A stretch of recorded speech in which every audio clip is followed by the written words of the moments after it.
The road stretches out, dark and unending, sometimes familiar, sometimes leading you to places you never intended to go. Tonight, we're taking a journey together, one filled with the quiet dread of the unexpected, the unsettling feeling that someone or something might be sharing your ride, even when you think you're alone. It's a journey into the shadows that ride alongside us, on buses, in cars, or simply in our minds when the world goes quiet. So, turn down the lights, slip on your headphones, and let the outside world fade away. Tonight, we're all passengers. The platform was completely empty, not even a stray piece of newspaper rustling in the phantom breeze, which was odd for the downtown line even at this hour. I was 17, a senior in high school, and working the closing shift at a diner across town. It meant I often caught the very last train, usually rolling in just after midnight. Most nights, there were at least a few other stragglers, tired commuters, or late-night revelers heading home. But tonight, the silence was almost oppressive, the kind that makes your own footsteps echo too loudly, even on the grimy concrete. The air felt heavy, stagnant, as if the usual city hum had just ceased. I checked my phone again, double-checking the schedule, making sure I hadn't missed it entirely. The screen glowed, a cold comfort in the dimness. It was due any minute. Finally, I heard the faint rumble in the distance, growing steadily louder until the tunnel itself seemed to vibrate. A single, blinding headlight emerged, then the familiar rush of wind as the train pulled into the station. It was an older model, the kind with the slightly worn seats and the distinct metallic smell. As it hissed to a stop, the doors opened with their usual mechanical sigh. I stepped inside, expecting to see a handful of sleepy passengers, maybe someone hunched over their phone. But the car was empty. Every single seat, every grab handle stood vacant. I walked a few steps in, looking through the connecting doors into the next car, and then the next. Same thing, just an endless stretch of empty seats. It was disorienting, even a little unnerving. I picked a seat near the middle, wanting to be visible to the conductor, just in case. I sat down and pulled out my headphones, ready to zone out for the long ride home. That's when I noticed him. In the very last car, almost obscured by the connecting doors frame, was a man. He was sitting perfectly still, facing forward, his hands clasped in his lap. He wore a dark, unremarkable jacket, and his hair was neatly combed, not a single strand out of place. He wasn't looking at his phone, wasn't reading, just sitting. It was odd, considering the rest of the train was deserted. I mean, why choose the very last seat on an empty train? I figured he was just like me, tired, maybe a little disoriented by the late hour and the unusual solitude. I put on my music, trying to dismiss the slight unease that had settled in my stomach. The train pulled away from my station, gaining speed, and soon we were plunging into the inky blackness between stops. When it next slowed, groaning into the Brighton Avenue station, I glanced up. The platform was predictably empty, but as the doors opened, I unconsciously looked back towards the last car. The man was still there in the exact same seat, same posture. He hadn't moved an inch. It was just a fleeting observation, nothing to dwell on. Really, people don't always shift around on trains, especially when they're the only ones. I focused on the faint reflections of the tunnel lights dancing on the windows, trying to shake the feeling that something was just slightly off. The quiet creaking of the train was amplified in the emptiness. 2 more stops passed, each platform deserted, each a brief, silent tableau before the doors hissed shut again. And each time I found my eyes drifting back to the last car. The man was always there, unmoving, unchanged. It started to become more than just an observation. It was a slow burn of apprehension. Why was he getting off at the very last stop just like me? Was he a conductor or something? But he wasn't wearing a uniform. Was he just a really early morning worker? or a really late night one. I tried to rationalize it, to find a logical explanation for his consistent presence. Maybe he was just really committed to that specific seat. Maybe he was asleep, though his posture seemed too rigid for sleep. The train kept rattling on, a metallic beast carrying its 2 silent passengers through the city's underbelly. At each subsequent stop, the routine played out. Doors open, empty platform, doors close. And each time, my gaze was drawn, almost against my will, to the figure in the last car. He never turned his head, never glanced at the doors, never even adjusted his hands. It was like watching a still photograph. My headphones were off now, the music suddenly an irritating distraction. All I could hear was the rhythmic clatter of the wheels, the occasional groan of the suspension, and the unsettling silence between the two of us. I couldn't shake the feeling that he was waiting for something or someone, or maybe he was just waiting. The sheer stillness of him in a vehicle designed for constant motion was what really started to get to me. Felt unnatural. Finally, the train slowed for the very last stop on the line, Union Square. My stop. My heart was thumping a little faster than it should have been. The doors opened with a final, drawn-out sigh. I stood up, feeling a strange mixture of relief and dread. As I stepped onto the empty platform, I looked back at the train, specifically at the last car. The man was still there, in his seat, facing forward. He hadn't gotten up. He hadn't moved. He was just there.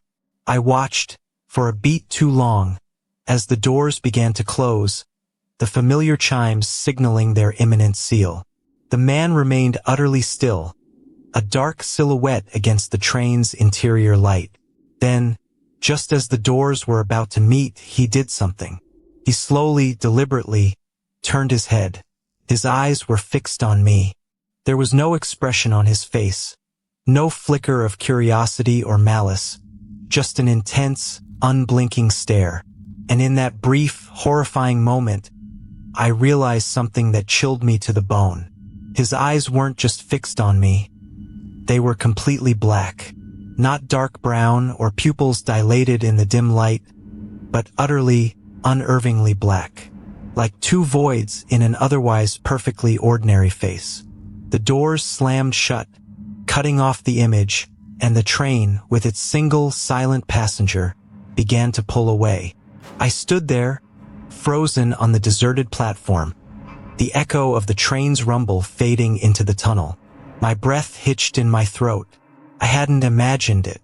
The black eyes, the absolute stillness throughout the entire journey. It all clicked into place with a sickening thud. I was alone on the platform again, but the silence now felt heavier, charged with something I couldn't name. It wasn't just empty. It felt hollowed out. I quickly made my way to the stairs. My steps hurried, the sound of my own shoes on the concrete feeling like a drumbeat in the sudden, vast quiet. I didn't look back. I didn't want to see if the train had truly disappeared into the tunnel or if it had just stopped somewhere in the dark, waiting. I've never taken the last train again. Even now, years later, the thought of that empty platform, that silent ride, and those impossibly black eyes makes me choose to walk, no matter how far. Some things once seen just can't be unseen. And some journeys you realize too late were never meant for you. Sometimes the journey ends, but the feeling of being watched, of something lingering just beyond the edge of your perception, stays with you. The road might clear, but the memory of who or what you shared it with, that's harder to shake off. The digital clock above the entrance read 1:47 a.m., but the scheduled departure time for the last train was 1:30 a.m. My phone had died an hour ago, and the chill wind whipping through the tunnel entrance was starting to feel personal. I was 20 that year, studying film at NYU, and I'd missed my stop home by about 6 stations after falling asleep, which wasn't unusual. What was unusual was this particular platform felt utterly abandoned, even for a late Tuesday night. No homeless people, no stragglers from bars, no transit workers. Just me and the occasional scuttle of something in the dark beyond the tracks. The air was thick with the metallic scent of ozone and something else. Something stale and damp, like an old basement that never quite dried out. The rumble started low, a deep vibration in the concrete beneath my feet, then grew into that familiar, howling shriek as the train approached. It was a single car, which was odd for our line. Usually they ran at least 3 this late. The doors hissed open directly in front of me, revealing an interior that was dimly lit and, predictably, empty. I stepped inside, the doors closing with a soft, final sigh. The only other person was sitting maybe 2/3 of the way down the car, in a window seat on the far side. He was just a dark shape, head angled towards the window, completely still. I chose a seat near the doors, facing forward, giving him plenty of space.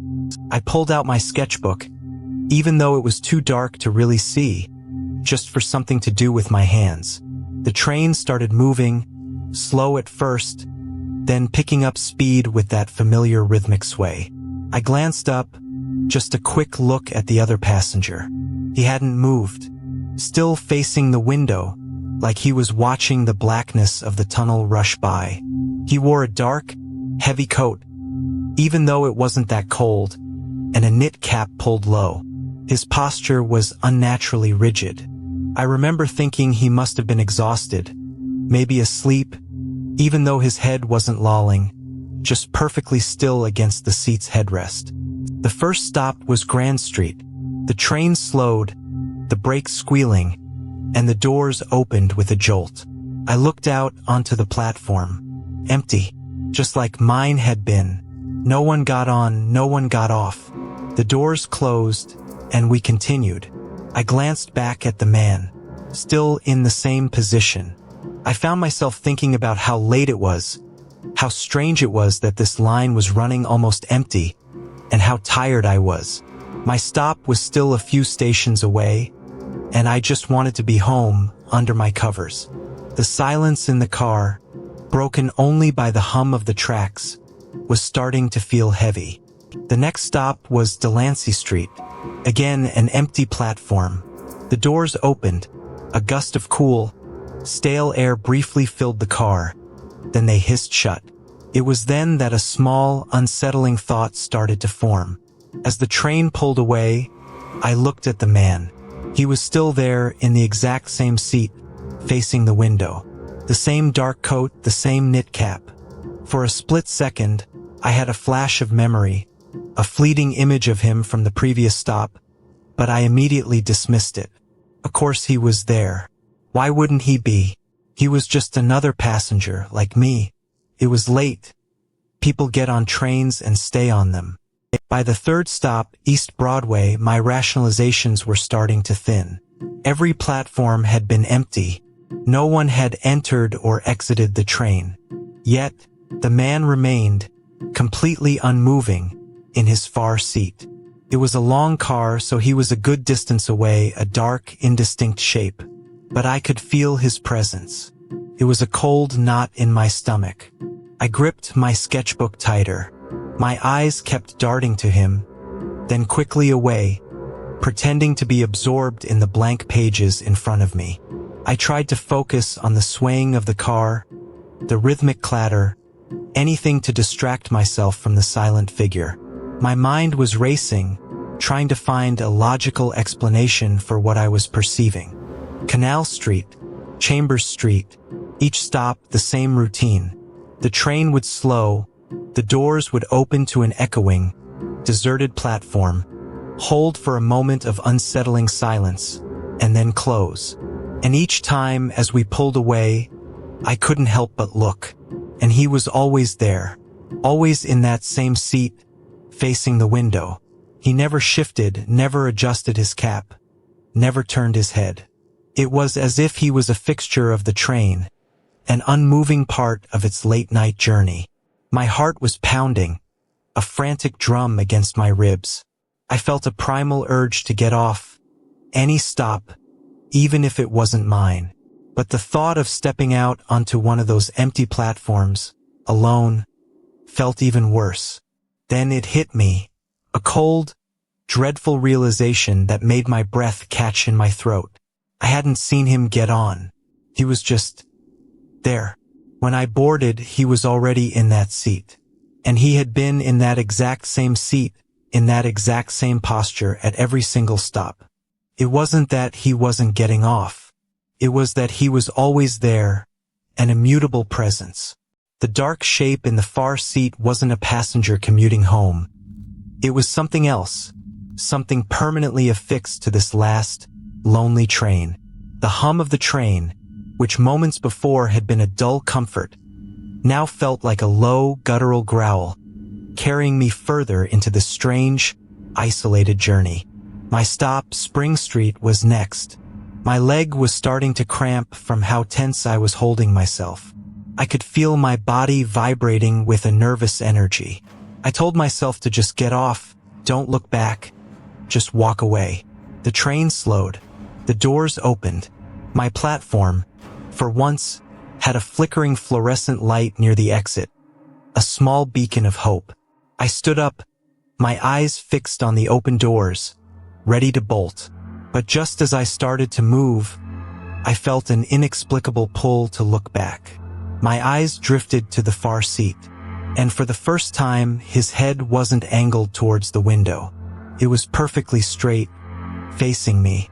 The knit cap was pulled so low I couldn't see any features, just shadow. But I knew he was looking at me. I didn't hesitate. I stumbled out onto the platform, not daring to look back again. The doors hissed shut behind me with a sound that felt like a final exhale. I walked quickly, almost ran, up the stairs, not stopping until I was out on the street, breathing in the cold, clear night air.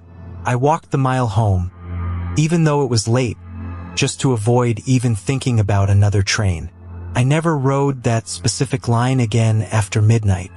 Every time I hear a distant train whistle, though, I think of that dark, unmoving figure, sitting forever in the far seat, watching the empty stations go by, waiting for the next person to notice him. The strangest encounters often happen in transit, moments where the rules of the everyday seem to bend. You might think you've reached your destination, but the path you're truly on is just beginning to reveal itself. Some passengers are harder to dislodge than others. The train was late, which wasn't unusual for the red line after midnight, but the silence on the platform was. Usually, even at that hour, there was some distant city hum, a faint siren, or the chatter of late-night commuters. But tonight, it was just me, the buzzing of the fluorescent lights overhead, and a stillness that felt almost unnatural. I was 22, living in the city for my first year out of college, working a late shift at a downtown bar. The subway was my lifeline, my only real way home at that time, and usually a place of comforting anonymity. Tonight, the anonymity felt more like isolation, with every minute that ticked by feeling heavier than the last. When the train finally rumbled into the station, its lights seemed unusually dim, almost yellowed, as it slid to a stop. The doors hissed open to an empty car. Not just mostly empty, but completely, eerily vacant. I stepped inside, the rubber floor squeaking faintly under my sneakers, and chose a seat near the middle, facing the door. My stop was about 7 stations away, so I usually just zoned out, listened to a podcast, or stared at my reflection in the dark windows. As the train pulled away, I glanced down the length of the car. That's when I saw him. A man sitting in the very last seat, facing away from me, silhouetted against the dark window. He was wearing a dark jacket, hood up, head slightly bowed. Nothing remarkable, just another tired commuter trying to disappear into the late night. I didn't think anything of it. People ride the train all the time, get off at different stops. My stop came and went, then another and another. Each time the train pulled into a station, the doors would open, and I'd instinctively look up, half expecting someone else to board. Nobody ever did. But each time, as the doors hissed shut and we moved on, I'd subconsciously glance down the car. The man in the last seat was still there, unmoving, a permanent fixture in my peripheral vision. By the fourth stop, a tiny prickle of unease started to form. It was getting late, but not so late that literally no one else was getting on or off. And the man hadn't moved an inch. He hadn't even shifted his weight. I tried to shake it off. Maybe he was asleep or just really good at staying still. Maybe he was going all the way to the end of the line, like I sometimes did when I was too tired to care. I pulled out my phone, pretending to scroll, but my eyes kept drifting back to that dark shape at the far end of the car, a silent companion in an otherwise empty space. The train kept rattling on, the rhythm oddly hypnotic and unsettling. The next station was a major interchange, usually bustling even late at night. Tonight, it was just as deserted as the others. The doors opened with their familiar sigh, stayed open for a moment that felt too long, and then closed again. Still no one got on, still no one got off. And the man in the back? Still there, still silent. It was beyond odd now. It was starting to feel wrong. My logical brain was scrambling for explanations. Power outage, emergency service, a glitch in the system. But my gut was tightening, telling me something else entirely. The city felt like it had collectively held its breath, and I was the only one still breathing. I tried to discreetly look at him again, using the reflection in the dark window next to me. It was hard to make out details, but I could tell his head was still bowed, his hood still up. But then, as the train took a slight curve, the angle of the reflection shifted, and for a split second, I thought I saw his head lift just slightly. And his gaze, or what I imagined was his gaze, was directed right at me, through the reflection. Cold knot formed in my stomach. I quickly looked away, my heart thumping against my ribs. It had to be my imagination, the play of light and shadow, the late hour getting to me. My stop was next. Relief washed over me, quickly followed by a fresh wave of dread. I would have to walk past him to get off. As the train slowed, I stood up, pretending to be absorbed in my phone, but my eyes were darting, trying to gauge the distance. He was still in that last seat, immobile. My hand instinctively went to my pocket, checking for my keys, anything to hold on to. The train shuddered to a halt. The doors opened with a loud hiss. This was it. I started walking, trying to keep my pace normal. My eyes fixed straight ahead, but I couldn't help but feel his presence, heavy and silent, at my back. As I passed his row, I risked a quick, terrified glance. His head was still bowed, his hood still up, and he was still facing away. But as I hurried towards the door, something in my peripheral vision made me freeze. It wasn't him moving. It was the window. Through the glass, I saw the reflection of the car I had just walked through. And in the very last seat where he should have been, there was nothing. Just an empty seat, reflecting the dim yellow light. My blood ran cold. I stumbled out onto the platform, not daring to look back at the train, just wanting to get away, as fast as possible, from whatever that was. I practically ran up the stairs and into the night, the cold air a shock against my skin. I didn't stop until I was safe in my apartment, triple-checking the locks. I never saw him get off the train. I never heard him move. And he wasn't there when I looked back in the reflection. It made no sense. For days after, every time I took the subway, I would scan the cars, especially the last seat. I never saw him again. But every time the train doors close, and I glance down the empty car, I can still feel that cold, silent presence, sitting just out of sight, waiting for the next stop. It's a peculiar kind of fear, the one that creeps in when you're confined, moving, unable to truly escape. You might feel a chill, a shiver that has nothing to do with the temperature, because sometimes the ride never really ends. Sometimes they just keep coming back. The digital clock on the platform read 1:47 a.m., but the next train wasn't due for another 12 minutes. A fact I already knew by heart. It was a Monday night, or rather Tuesday morning, and the city's subway system was mostly just a humming ghost town. I was 23 then, working a graveyard shift at a data entry firm downtown, and the subway was my only way home to Queens. My station, the one I used every single night, was usually deserted by this hour, but tonight, there was someone else. A woman, maybe in her late 50s, sat on the bench across from me.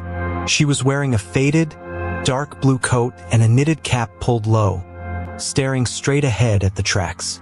She hadn't moved since I arrived, which felt off, even for a tired commuter. The rumble of the approaching train started faint, then grew into a vibrating roar that filled the tunnel. When it finally screeched to a halt, the doors hissed open, revealing an almost entirely empty car. There were only 2 other people inside, both slumped asleep in distant seats. I walked to a seat near the middle, facing the door. As the doors began to close, I saw the woman from the platform. She was already seated in the very last car, by the window in the seat furthest from the aisle.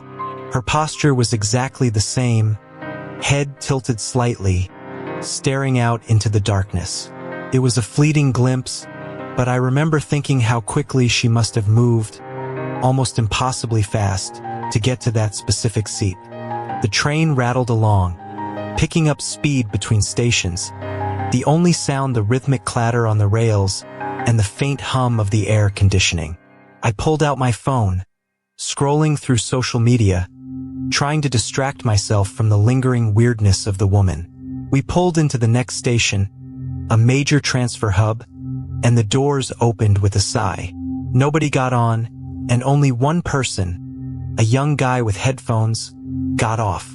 As the doors prepared to close, my eyes drifted down the length of the car.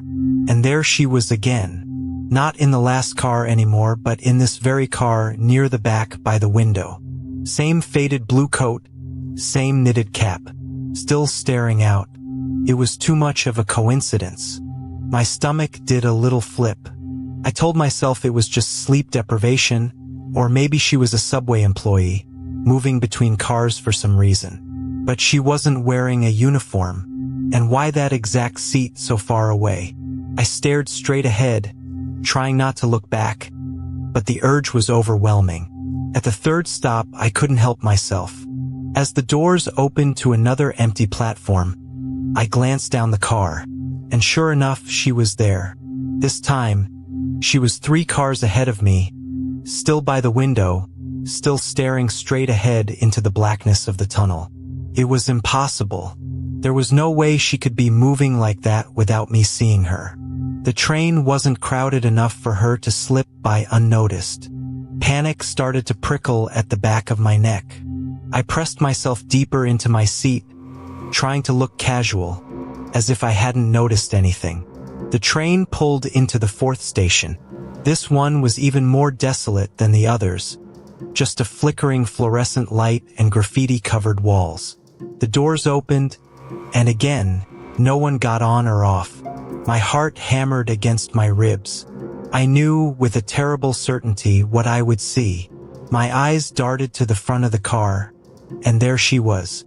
Now she was 2 cars ahead of me in the same seat, by the window. Her face was still obscured by the cap, but I could feel her presence, a cold weight in the air. This wasn't a coincidence. This was deliberate. My stop was coming up in 2 more stations. I considered getting off early, just running out onto the street, but it was 2 a.m. and I didn't know the neighborhood well. I felt trapped. The train lurched forward, and I squeezed my eyes shut for a second, then opened them, forcing myself to breathe slowly. At the next stop, when the doors opened, I didn't even have to look far. She was in my car now, 3 rows ahead of me on the opposite side, by the window.